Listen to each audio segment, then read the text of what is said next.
On the new Denza Z, if I press this boost button here, I unleash the full 1600 horsepower. Then I put my left foot on the brake, I put it into drive mode, I then floor the throttle, and we're ready for launch. Let's go. 3, 2, 1, fire! Oh, oh my God! 0 to 60, 2.67 seconds. What's the quarter mile gonna be? Hold on, Matt! That HYPERCAR is actually real fast though, no lie. We're still going. What's the half mile going to be? It's coming up now. It's coming up. 15.08 seconds. At what speed? Alright. 184.5 miles an hour. And do you know what? That isn't even the launch mode. We'll try that in a bit. See if I can go any quicker. Welcome to the channel, guys. It's your boy Toppy here. I hope you guys actually enjoy these kind of videos. I actually cover a lot of hypercars, supercars, and anything sport related. You know how it is. Anything new as well with cars. We does cover it as well. Hit a like on this video if you like videos like these. And it's a little bit like a lightsaber because you have insane amounts of power at the touch of a button. Now let's see what we can do with all that power. Let's see what Chinese hypercars have in the it. Throttle and release the brake. Actually have a nice slick design. It sounds hybrid as usual. 47. Everything now is hybrid. What's the quarter mile going to be? Whoa! 9.56. The half mile. Actually sounding like a jet though. That's crazy. Oh, interesting. 15.4. Alright. At 186.8 miles an hour. Wow. I wonder if I'll go even quicker. Well, I'm going to go again. Interestingly, the half mile time was slightly slower in launch mode. Maybe I'm going to press the boost button as we're going down the runway. Let's see. We're ready. 3, 2, 1, go. All-wheel drive. Traction actually 2.42. Oh, it's quicker. Keep going. Come on. You've got this. Quarter mile, 9.5. 9.5. What's the half going to be? We're coming in for the half right now. 14.79. That's enough on this. Wow. 4.7. Quicker and quicker. But Alright. you do face a bit of a problem because the battery level is depleting and you need a lot of battery for a lot of performance. Now, Denza said that this car will go even quicker. It should do 0 to 60 in under 2 seconds and the quarter mile in just under 9 seconds. But for that, you need to be on a smooth surface with some cut slicks. But today we're on normal road tyres and on our drag strip, which is a bit bumpy, especially with this car in sports mode because the suspension is quite firm. My God, look, it says I pulled 1.3G. Oh, that's a Now, you lot. might be wondering, what is the point of just being able to accelerate that fast? Well, you can have some fun with your friends, and with my friend Nicholas here. And what we're going to do is see how long the G-force can pin me up in the air. You ready, Nick? Ready? Let's launch. 3, 2, 1, go. Oh, wow, look at that, and now I'm halfway! That's not the only bit of fun you can have. You can also use the acceleration for trying to get out of paying for stuff. So this is Cameraman Lewis, he's now gone freelance. So Cameraman Lewis, on the dash I've put £10 and you're going to do what's known as the Cowell-Shelby test. So we're going to drive along, I'll accelerate and you've got to try and grab the £10. Okay. However, that £10 is merely symbolic. What it stands for is your fee. If you reach it, I'm going to double your fee. If you don't reach it, you've done today for free. Gotta reach it. You've got to reach it. But you're only going to have 5 seconds to do it, all right? Okay, you can't grab onto anything and leave yourself forward. You've got to lean forward. Just make sure you can lean forward and get it. Yeah. Yeah, easy, right? Yeah. Get your hand off there, no leverage. Ready? 3, 2, 1, go. 1, 2, 3, 4, 5. Yes! I counted to 5! I counted to 5! You, my friend. That car's Don't actually blame fast the though. seatbelt, you're not getting paid. I'm only joking. I'll pay you off. As you can hear, the car's fans are busy cooling it down after just being thrashed. So we've established it's quick, but can it stop well? Well, you get common ceramics as standard. At the front, you've got 410mm disc by 6 piston calipers. At the rear, you've got 4 piston calipers. Let's try them out. Do a brake test. Pistons actually, calipers actually big though. Here we go. Don't lie. Come into the braking zone in 3, Yeah, they're huge. 2, 1, brake. God damn. Oh, what we got? Whoop, 34 metres. Not bad for a heavy thing. Behind the steering wheel, you have an upshift paddle and a downshift paddle. So this car will have stepped pretend gear changes like in a Hyundai Ioniq 5. Okay, However, this 10 is gears, that's a lot. car, a prototype, and that hasn't been worked into the software just yet, but it's coming. Now if I press this button here for audio, and then I scan down to external speaker, what I can do now is connect my phone to the car and play music from speaker outside the car, so you can have a party, if you like, when you're enjoying a barbecue. Just park your car next to it, play some music from it. But also look at this, if I then go into sound feedback, press that, scan down, and I can do simulated sounds. Now on the inside of the car, you can hear this revving sound. If I press this button here, I can make it do it just on the outside. That's actually sick. This button here, I can do it with both, inside No and lie. outside. Now if you think that's a bit of a lame sound, you have this other option here, science fiction. Or if you like it quiet, you just go simulated sound off. No thank you very much. Nice and quiet. This Denza has the best parking feature of any car, so different than all the other self-drive parking features. You just do it the laziest way possible. Oh, I want to park here, that'll do. Then what you do is press this button here, E3, bring up that, press that button for pencil compass turning, pick the side you want to turn, and then you just rotate that to go, I want to turn there.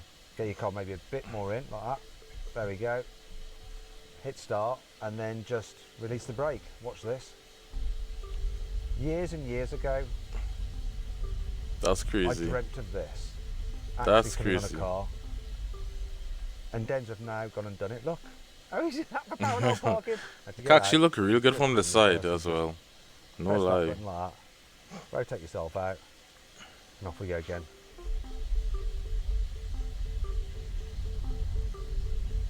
How much tires would actually burn out doing that though? Check your mirrors.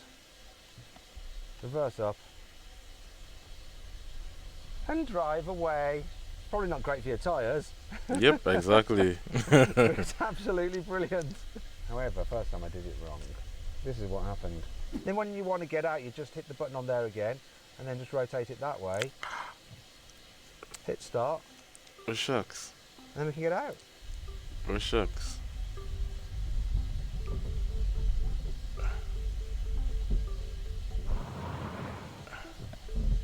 I have a feeling your wheel is like rubbing up against that curb along the...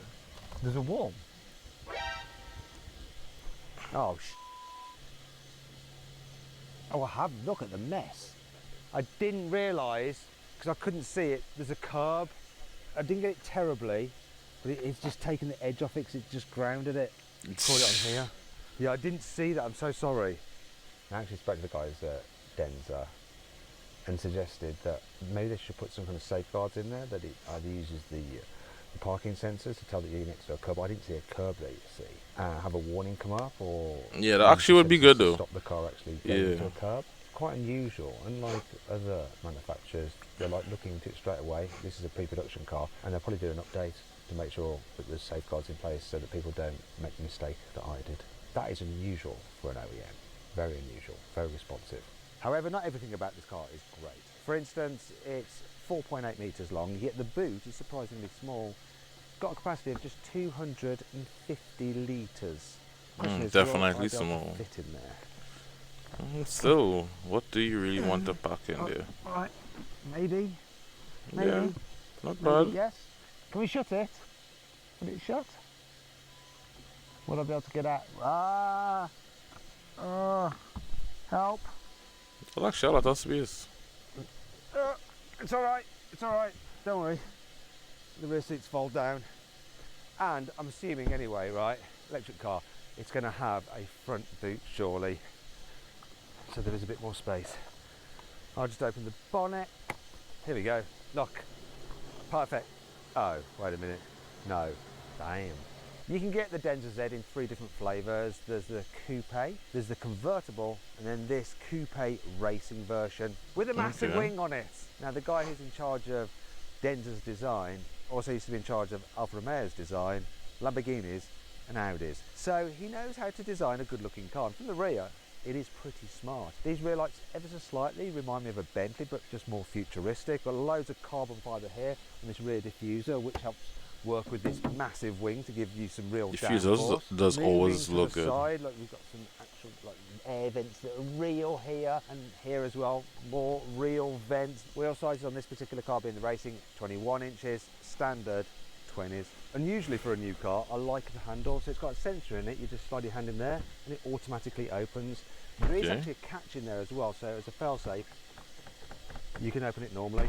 Got carbon fibre roof, got more vents here, vents in the bonnet, all real. And then here at the front on this racing, it has a slightly more aggressive front to balance the air at the back. Look, this huge front splitter, once again with real air ducts feeding air into the batteries to help with airflow through and underneath the car. And if you look underneath, you can see we have a flat floor. There's also a huge carbon fibre vent here in the bonnet, which is there to feed air into the fan where the front boot should be. I've shown this car to quite a few people and they tend to like it. Gets a good reception. Actually a nice car. Definitely a nice car. Lotusy vibe going on, but gotta admit, pretty good looking. On the inside, the Denza Z has a nice sporty design with this big dash, different layers to it, carbon fibre, we've got two-tone, we've got stitching.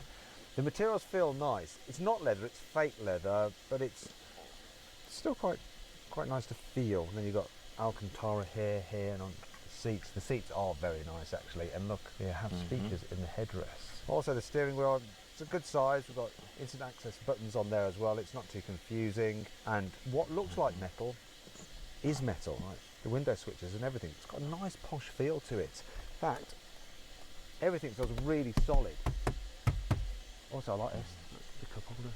We've also got some That's decent. One here. There's some storage. Cup holder is important in a You've vehicle, definitely. Chinese car. 50-watt wireless charging. No messing around here. And here there is some more storage and some more USBs. You've also got a glove box here, which is an okay size. Now most of the things are controlled through this screen. You do have an on-off for the climate there, but you do have to go to the menu like this. Where's the menu? Come on, menu. There we go.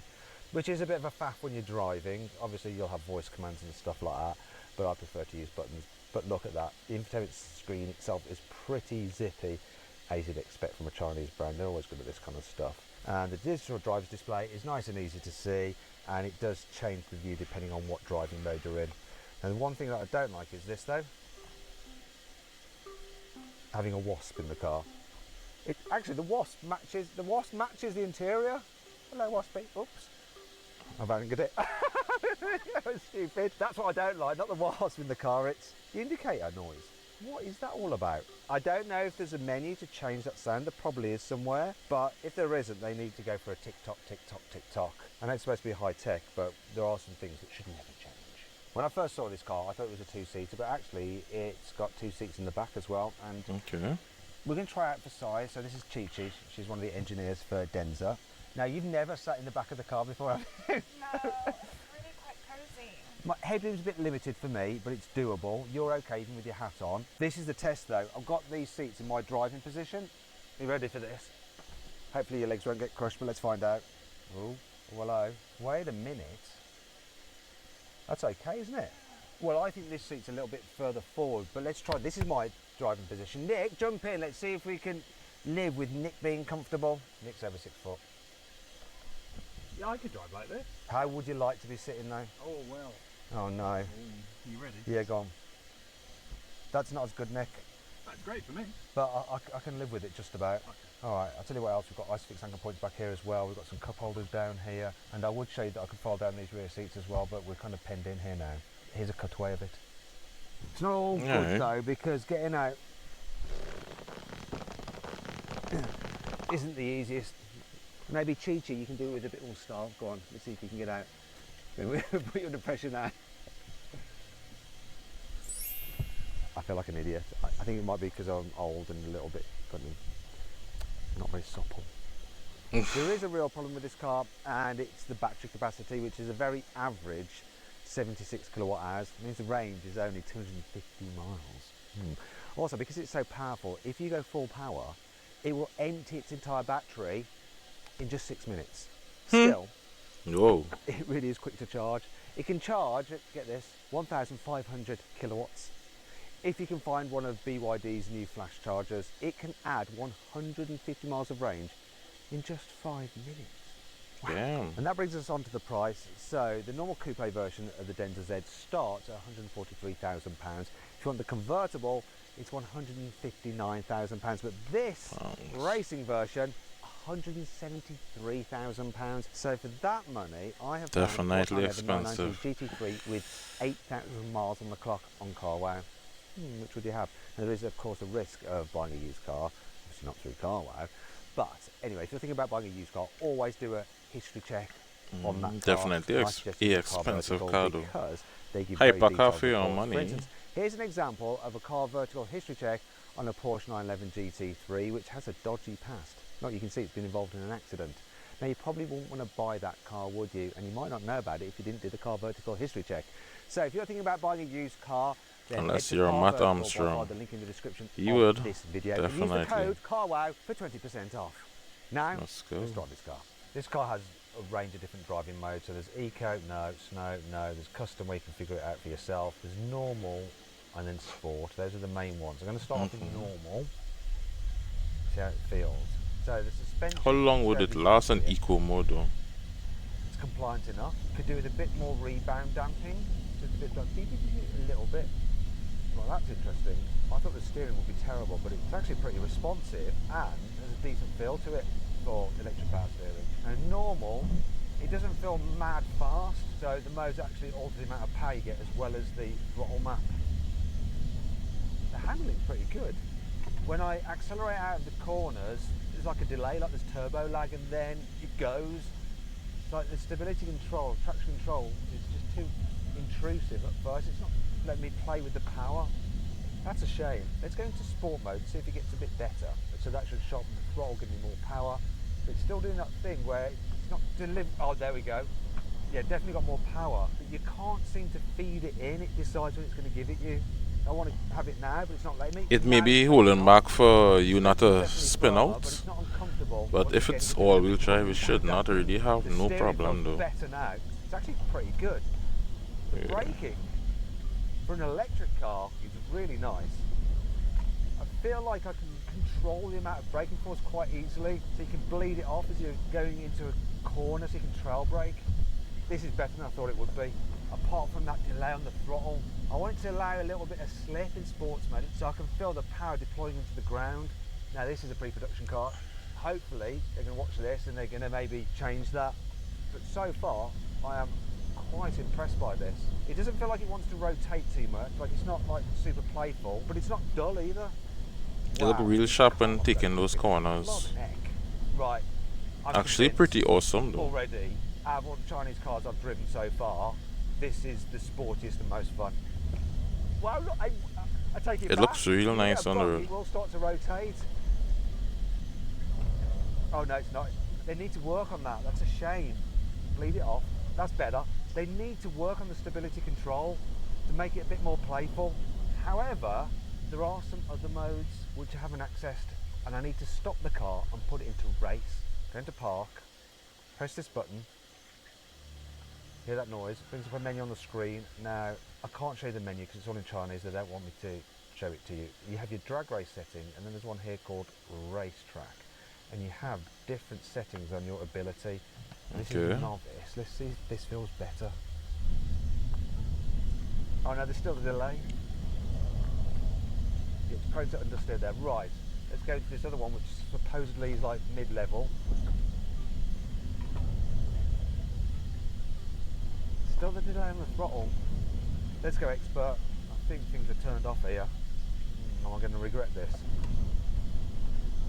The suspension is now a lot more bouncy. This is meant for the racetrack, this is. Still not letting me really spin up the wheels as much as I'd like. Now, the battery is down at 17%, so we might have some of the power being held back. Still got the delay on the throttle when you floor it, and you haven't got the steering wheel completely straight. Can't really bleed the throttle in quite as much as you'd like to. Right, now, will it rotate here? Yeah, it does. But I want to be more on the power there. So even in that racetrack setting, I think there's room for some work on programming and just development. Actually look pretty nice to drive, no lie. Really quite good. Has Is potential, the and it is just software. price point worth So it? then, what's my final verdict on? Can't say yes or no, Should you avoid it? but Consider it, shortlist it, or just it looked go pretty right ahead awesome and buy still it? though. Well, if you want an involving sports car, I'd avoid it. I would get a Porsche 911 GT3 manual. However, if you want the most powerful car for the money, something that is genuinely good fun and enjoyable to drive and really well made and The final product should be go awesome ahead though, and no buy this, lie. because there's nothing else When that gives you they this kind of actually done punch test it, for yeah. that kind of cash. And it also looks And pretty cool as tune, well. yeah. I mean, they do need to fine tune a few bits here and there, but get that sorted. Oh my gosh, this is a whole new world. Battery Keep life doing my disappearing a verdict, little you know, too fast though. And if you want to watch me review another high performance electric car, Right guys, pretty awesome video. This car actually was it actually was a pretty nice car, I'm not going to lie, for a Chinese car. Battery dying a little too fast, a battery dying. Actually, one of the things I actually do not like about it, that battery dies too fast, especially when you put it in race mode and stuff like that. It is a full electric car, so it would actually have updates. So when actually have updates, they can actually adjust those stuff, but still you don't really want to have a car that dying too fast, unless still can't even say if it's a car. You have to be, let's say, going to a race event or something like that. You have to make sure that where you going close by have a fast charging station. That's like they say BYD charger setups could actually charge it real fast, which actually decent, right? And also if you're actually driving long distance, you could actually run into battery dying problems as well. I don't know how it actually would work on the eco mode, right? But it was actually a pretty awesome car.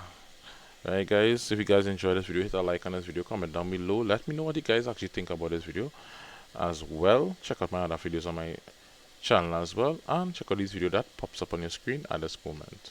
It's your boy Top here, and I'm out.